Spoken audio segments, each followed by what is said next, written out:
Hey, welcome to another Inspyrd Talks. And if we're here in the studio on Inspyrd Talks, it must be Wednesday at noon, Eastern Daylight Time. Of course, I'm Kanerva, and I'm from the company Inspyrd. And so today, we're not going to be talking about trauma directly. We're going to be talking about it indirectly. I'm going to share some thoughts about this week's events, this week in the news, because there's been a lot in the news. And then I'm going to give you an idea of what's coming up in the future so that you can choose to like, follow, and subscribe, which would be really, really appreciated. We're on a mission at Inspyrd. In the next 5 years, we want to train 1,000 clinicians to help other people overcome trauma. And we're releasing an app on December 1st, which will allow people to lessen significantly the symptoms of trauma in the privacy of their own home at a really affordable price. And for a lot of the people, they'll actually literally lose their diagnosis of trauma. So we're really excited about those two things. I want to start with the whole concept of the Inspyrd Talks. I realize socially, I'm with a group of friends and I start talking. And I look at their faces. Of course, I'm NLP trained. And in NLP, we do a thing called sensory acuity, where we become very aware of a person's micro movements in their face. And we do that because the famous hypnotherapist and doctor Milton Erickson said that nonverbal communication always precedes verbal communication and is often indicative of what's really being felt or heard or thought about inside the person long before they say anything. So I'm talking to people and people ask me what I do. And inevitably I say, look, I help people who've been traumatized overcome their trauma. And their first reaction is, oh my God, that must be really stressful. And then within seconds, they start a different conversation with me, or they turn and start a conversation with someone else. And I've come to realize that the very subject of trauma, people are frightened to have, because they think what they're going to hear is a story of these massively tragic events and the suffering people have gone through. And they change subjects and they move away. And literally, that's not my message. My message is one of absolute hope and healing, because the scientific research right now says that trauma can heal very, very fast. 3 90-minute sessions and have over a 94% success rate. And by success, we don't mean reduce the symptoms significantly. We mean a person's diagnosed as having severe trauma or PTSD. And when you're done, they're below the diagnostic criteria. And that is in research from King's College, research by the group Research and Recognition in the States, research following 18 clinicians in Albuquerque, New Mexico, research in the US military, all say the same thing. Now, the new interventions are drug-free, so you don't have to take hallucinogenics. They're mechanically free, so you don't have to do deep brain stimulation or neurofeedback where you attach a bunch of wires to your head. These are incredibly advanced techniques that are brief, non-re-traumatizing, and happen in conversation with a client. So in my own experience with my social groups, I felt this massive move away from me as soon as I started talking about, I help people who are traumatized. And that's not my purpose. My purpose is to inspire people, hence the company name. Hence the company name. I've got to get my finger pointing right. Hence the company name. There we go. I had it right. Inspyrd. Spelled differently, of course, Inspyrd, because we want to inspire people to heal from trauma. Because when people are traumatized, they suffer, their families suffer, their communities suffer. And imagine that they could heal in literally under a month, 3 90-minute sessions, and that they would have a 9.5 out of 10 chance of success, and they could reclaim their life, reclaim their career, reclaim their family, live to their full potential. So the message we want to send is one of inspiration, of being inspired and having more fun. So Neil and I, in some fantasy world, if I'm Joe Rogan, Neil is Jamie. So he's behind the computer. And if I say, Neil, pull that video up, it's in my fantasy world. I'm like Joe Rogan down in his crib in Texas. and Neil is my Jamie. So Neil and I are going to come on here every Wednesday. We're going to have a lot of fun, even though we're talking about something as debilitating, as disastrous as being traumatized. So today I want to start talking about the news, and I think I might put this format in every week. We'll start with some news items of the week. And of course, the big news item this week, twofold. I mean, at an individual level, it's Charlie Kirk, and at a global level, it's the escalating violence in Gaza. And the point I want to make here is I've listened to and followed Charlie Kirk. I listened to probably 20 different influencers from different persuasions, from the far left, the far right, and everybody through the middle. I listen to commentary because I'm interested in this global set of thoughts. So as one of the people I've listened to and followed to, Charlie Kirk I've listened to because he is evangelical and right, and he's impacting young people. And I've listened to people equally as strong on the left talking to young people, middle-aged people, and old people. So fascinating. His assassination is nothing short of tragic. I mean, anybody who sought to engage in conversation with others and who would publicly put himself out and actually have himself confronted on his beliefs, I think is a courageous stance. And so the big point I want to make here is I have said for over a decade now, actually longer, I said it since 1992 when my first son passed away. I have said that nothing has any meaning except the meaning we give it. And what do I mean by that? I'll use a simple example and then I'll get bigger and bigger. This wristwatch is a big, heavy stainless steel wristwatch. It's what is called a single function device. It tells time, even though it's got a couple other little dials in here, but it's a single function device. Now, nowadays, most people wouldn't wear a watch like that. It's a dinosaur, and I'll get to dinosaurs later. But this is a dinosaur, right? People have watches, like my wife's watch tells her heart rate, tells her steps she gets, tells her heart rate variability. It's communicating via Bluetooth through her main vein, her main artery in her left arm, which I don't think is smart.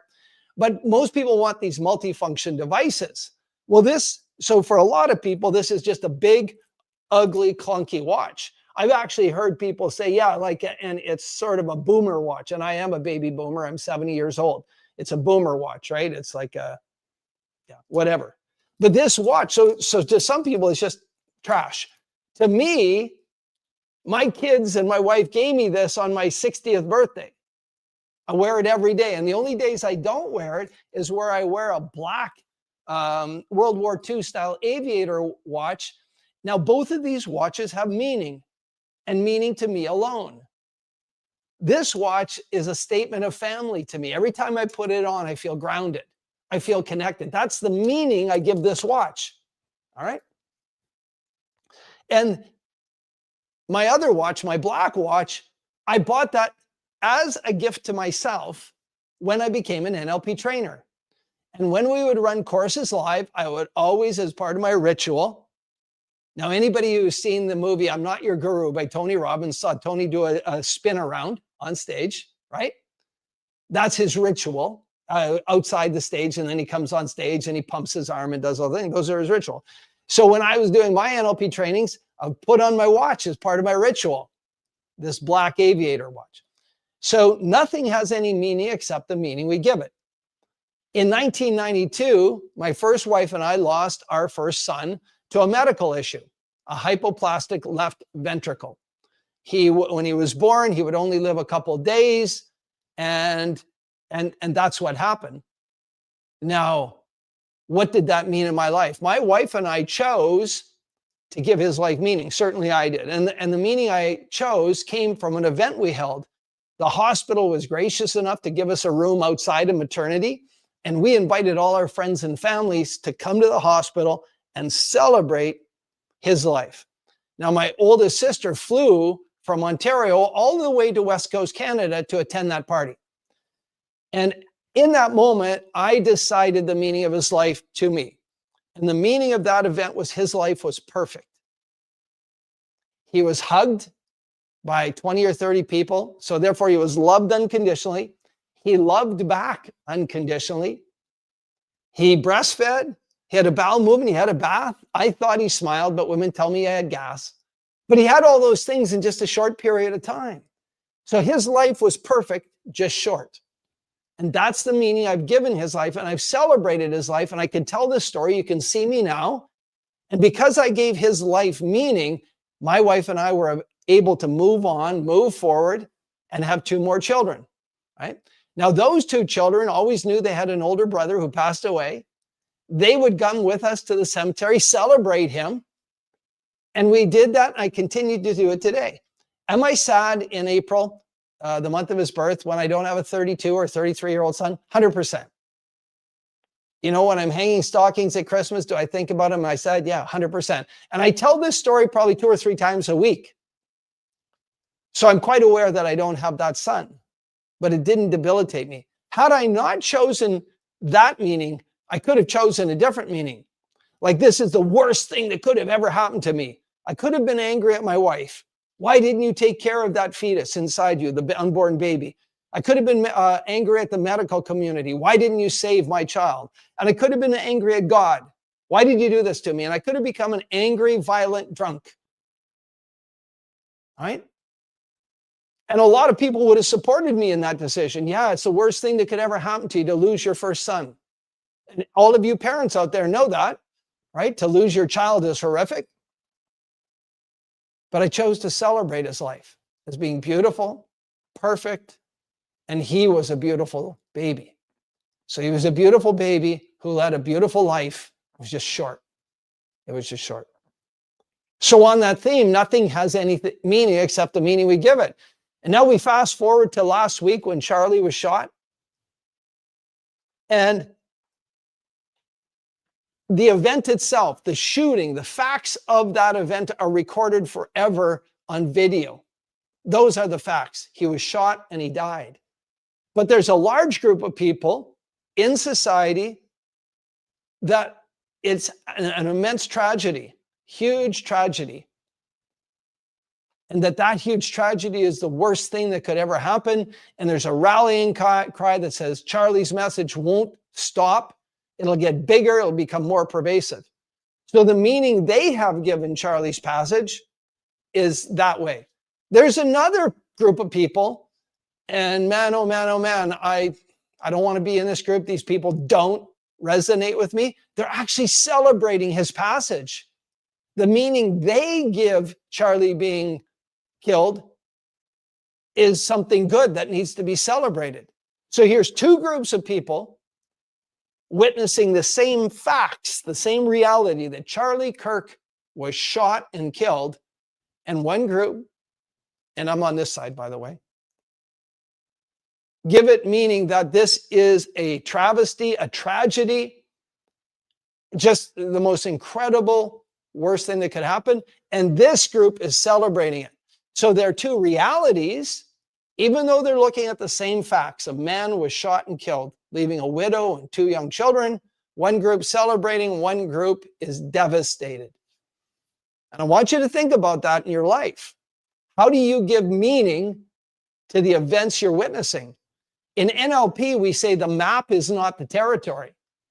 So this group here that are devastated by Charlie's passing, their map of the territory called Charlie's passing, their map is of devastation. These people over here have created a map of the territory known as Charlie's passing. Their map is one of celebration, right? 2 different maps from the same territory. And we could do the same analysis on any event. And right now we're living in a time where identity politics is so rampant, and that the polarization pushes everybody from the middle, and these maps that people make of the territory become radically different than the actual territory on the ground. The map that they create, the meaning that they're giving to the facts are radically different. And in a world where we're living in polarized identity politics, you can't be a centrist. You can't be the person who could talk to both sides. You can't do that. We are being coerced, convinced, pushed to pick a side. You're either with us or against us. This is the classic Hatfields and McCoys. And it's happening in geopolitics. It's happening everywhere. Right? So it's an interesting time. I'd be really encourage you to think about the maps you're making about the territory you live in, right? If you're a person who fears skin cancer, if your number one fear, your number one phobia is skin cancer, when you wake up on a day like today, that there is not a cloud in the sky is this beautiful, soft, pale blue from horizon to horizon, and the sun is beaming through my window. If I had a phobia of the sun because I didn't want to have skin cancer, this would be a terrible day. But I'm not that guy. You can tell by the color on my skin. I enjoy the sun. I enjoy being outside. I like vitamin K. So here we go. Same territory, outside in bright sunlight. And if I had a phobia of the sun because I have a fear of skin cancer, that's one map of a territory. So I probably would hate bright sunny days, but I embrace it.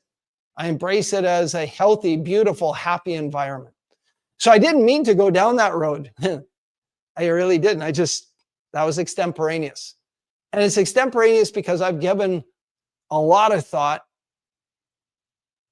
to Charlie Kirk's passage. And I've watched the divisiveness it's creating. And I watched the anger that's bubbling to the surface from all parties. And it can't be healthy for anybody for us to be going down that road. All right, I'm gonna stop the rant there, but that felt good actually. I want to talk to you about what's happening here, what we're going to give you, what's in store for you by participating in these Wednesday or participating in our community. And really, we go live on Facebook, we go live on LinkedIn, we go live on YouTube simultaneously. Now, these live sessions every Wednesday are also recorded and archived. You can see them on YouTube. You can see them, I don't know where else, but YouTube for sure. And we really encourage you, if you're getting value out of them, please like, follow, and subscribe. It's important. The more subscribers we have, the more I can bring to you of what I'm about to tell you, right? So it's really important. We're starting a fun series. Now, these are short form videos, and they could evolve to something bigger, but right now they're just short form videos, and they're fun, and they're called Dinosaur Thinking, right? So there's 2 up right now. We're going to do 1 every week, a Dinosaur Thinking. Oh my God, this is heavy.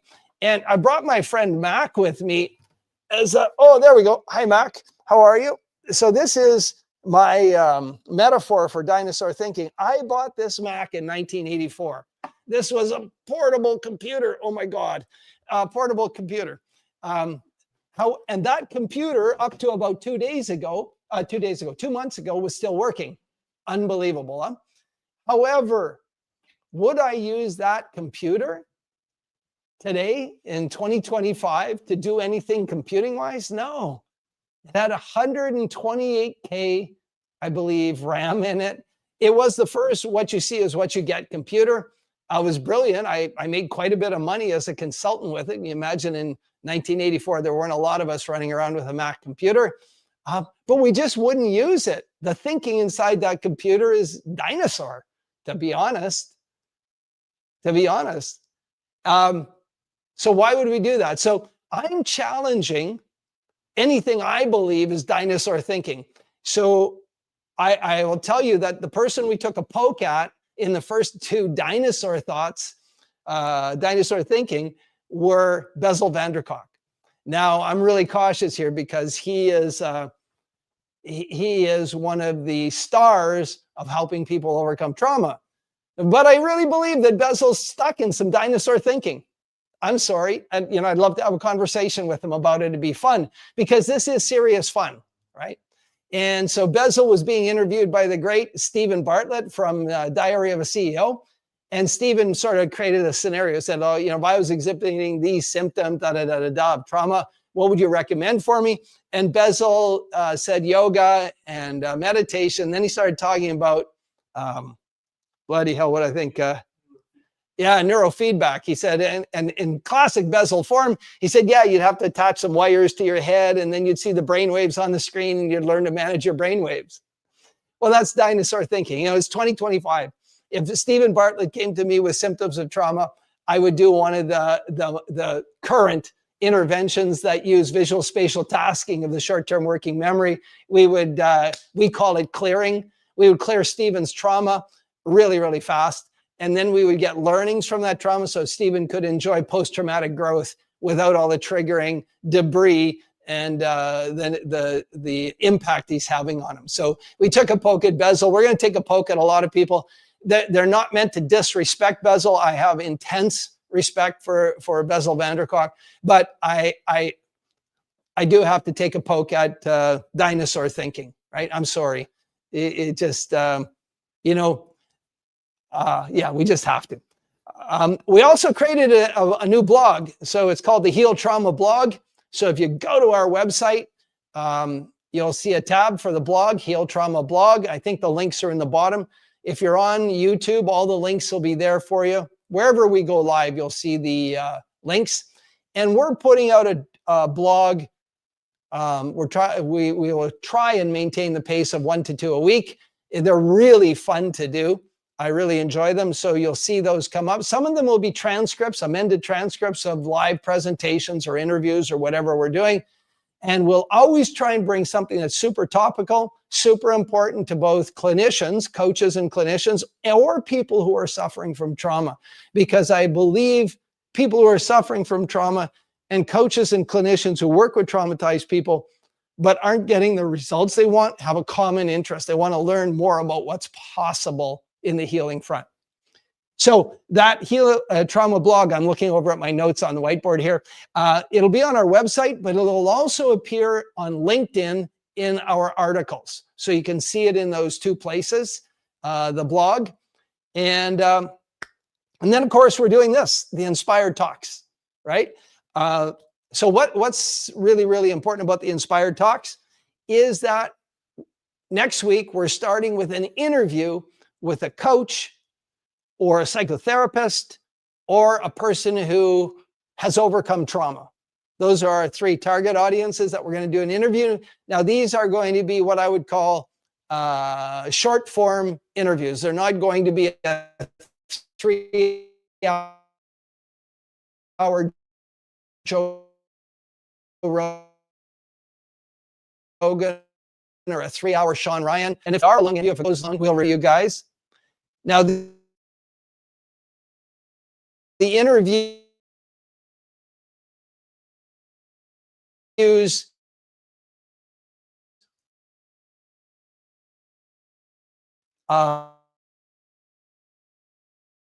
will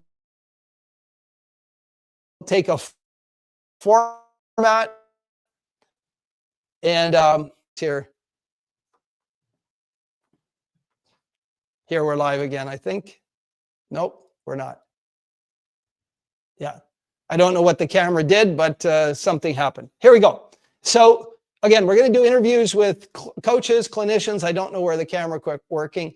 We're going to do interviews with coaches, clinicians, people who've struggled with trauma because they all have a common interest in overcoming trauma.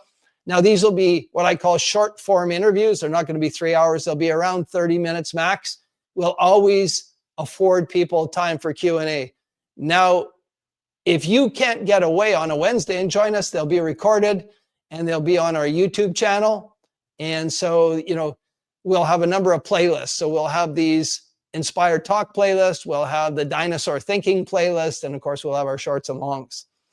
And again, if this means something to you, please link, like, follow, and subscribe. And here's where I think that you might find this valuable to you.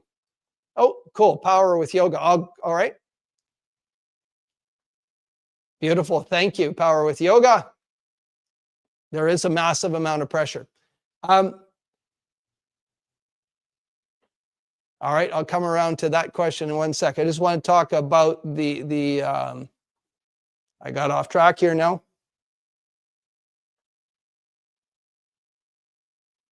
Yeah, I'll come back. What was the last question that came up, Neil? What was that? So I'm a former military pilot and I'm a former humanitarian worker. And again, I've already told you the story of losing my first son. And throughout my life, I've had the fortune and misfortune to see the very best and the very worst of what humanity can do for each other. In the early 90s, I came home from the Middle East. I was broken. I was misdiagnosed as being depressed. I was put on Prozac. Me and Prozac didn't do well together. And at that phase of my life, I was having just insane nightmares.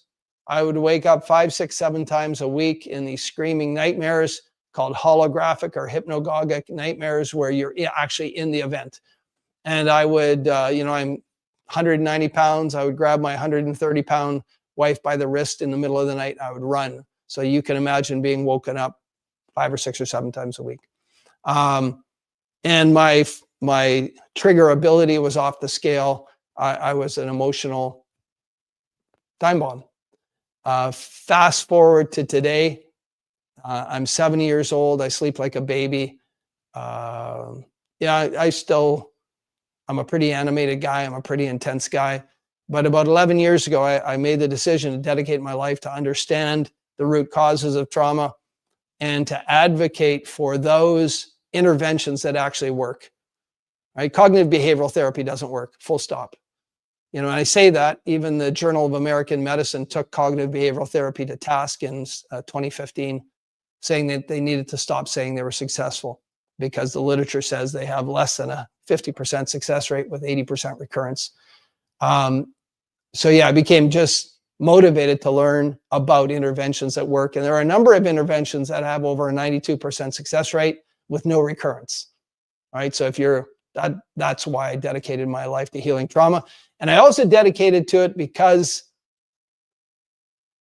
my mother died of cancer, and I was listening to a guy named Dr. Norman Cousins be interviewed by Tony Robbins. And in that interview, he had written a book called Anatomy of an Illness. And he said that when they studied people who had passed away from cancer, they had all had significant, potentially traumatizing, negative emotional events that were unresolved sometime 3 years before their passage. And my mom had passed away from cancer, and prior to her passing away, our family business, my father's, my brother's, exploded. And it was never resolved at a family level, and my mother passed away about 3 years later. And that always has stuck out in my mind, that what we did as a family actually contributed or caused my mother's passage. And so I became obsessed with the linkage between disease and unresolved negative emotions. And, I'm a fan of really scholarly people. And one of the people I'm a fan of is Gabor Mate from Vancouver. And Gabor Mate is very, very clear. He says the root cause of all physical and mental dis-ease is unresolved trauma. And he'll actually go farther. He'll say all chronic illness, chronic pain, chronic fatigue, fibromyalgia is a result of unresolved trauma. So my passion to help people overcome trauma is that the impact it had on me in my life, the cost I paid for not being able to resolve that, and then the price I see other people paying just makes it worthwhile, makes it intensely worthwhile. So that's why I've done what I've done. All right. What else do I need to tell you today? I think that's pretty good. I think we've covered a lot of ground. So next week we're going to have a coach here. We're going to interview them about who they work with, marketing speak, their avatar, what the real world problem they solve with their clients are, and how trauma has impacted their clients and how they have helped their clients overcome their trauma, and the success their clients then have had in life and careers and relationships.